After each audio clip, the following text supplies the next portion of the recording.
Урматтуу мекендештер, Дача суу аябай кырсыгы боюнча коомдук комиссиянын жыйынынан чыктым. Ал 3,5 саатка созулду. Биз бүгүн Ички иштер министрлигинин, улуттук коопсуздук кызматынын жана башкы прокуратуранын тергөөчүлөрүнө суроо бердик. Бирок алар бизге канааттандырарлык жооп бере алышкан жок. Тагыраак айтканда, ошол кулаган учакта 85 тонна 600 килограмм жүк болгон экен. Ички иштер министрлигине болгону 600 килограмм жүктүн гана мындай эмне жүк экендиги белгилүү экен. Калган жүктөр боюнча, алардын ээлери боюнча, ал жүктүн тагдыры эмне болгон, уурдалып кеткенби же ошол жерде же күйүп күлгө айланганбы, так маалымат бере алышкан жок.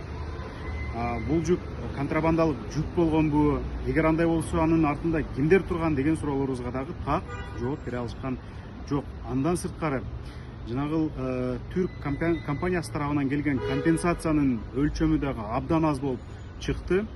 Эмнеге мындай аз, сүйлөшүүлөр кандай негизде жүргөн, эмне үчүн эл аралык стандартка ылайык компенсация өндүрүлгөн эмес деген суроолорубузга дагы жооп ала алган жокпуз. Ошондуктан эмки отурумга биз тийиштүү органдардын жетекчи орун басарларын, министрлердин орун басарларын чакырдык. Ошолордон маалымат алып, мындай картинаны толук бергенге аракет кылабыз.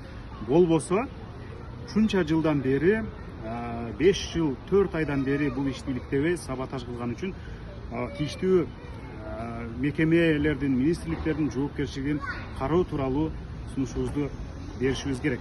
Андан тышкары дагы ошол азыр ушул күнгө чейин Дача суу сыяктуу аэропорттордун тегерегинде канча коопсуз айыл аймагы бар, канча мыйзамсыз ушундай жайгашкан үйлөр бар. Ушул боюнча дагы таптакыр баа бериле эле экен. Демек, дагы деле ушул аэропорттун жанындагы аймактарга коркунуч бар экен. Дагы деле Дача сууда адамдар жашап атат, аларга дагы коркунуч бар. Мына ушул боюнча дагы биздин суроолорго так жооп бере алышкан жок. Мен сиздерге бере турган кыскача бүгүнкү жыйын боюнча маалыматым ушул.